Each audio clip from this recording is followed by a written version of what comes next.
বন্ধুরা, সবাইকে অভিনন্দন। আজ আমি আমার স্বরচিত বিজয়ের গল্প কবিতাটি পাঠ করছি। মার্চ থেকে ডিসেম্বর 1971।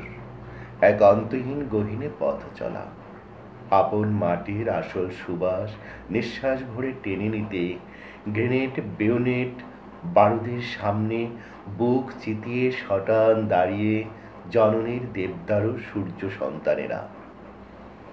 হায়নার থাবার আয়োজনে বিদঘুটে নিস্তব্ধতা ফিসফিস করে। এতদিন যে নেতা সমাবেশিত আগুনে ঘি ঢেলে আসছিল, সে আজ অলক্ষ্যে নিজেকে বাঁচাতে সটকে পড়েছে। দখলদারের সাজানো পালকি দুয়ারে অন্তরীণের অজুহাতে আত্মরক্ষার আয়োজন। অতঃপর 56,000 বর্গমাইলে নেমে আসে সুদীর্ঘ জুলমত রজনী।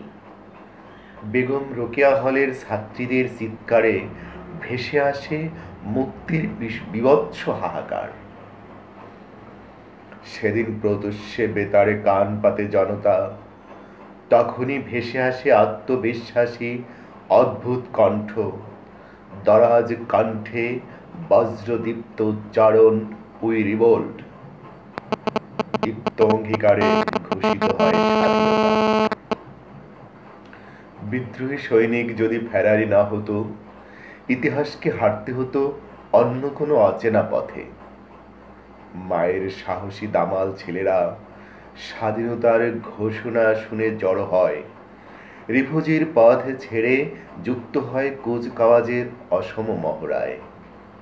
প্রকৃতির আহ্বানে সাড়া দিল জাতির সিপাহসালার খাকি পোশাকের মহান পুরুষ, যার কষাঘাতে তারা খেয়ে ইতিহাস বাঁক নিল বিজয়ের পথে। দামাল ছেলেরা শপথ নিল বিজয়ের সূর্যটা হাতে নিয়েই ঘরে ফিরবে।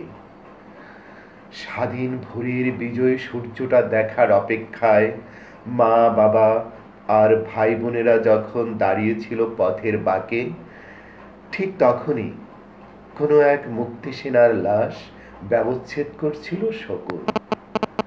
তারপর পতাকা আর কিছু ছিট মহলের যন্ত্রণা নিয়ে বিজয় বিজয় খেলার উল্লাস হয়। সৈনিক ফিরে যায় ব্যারাকে।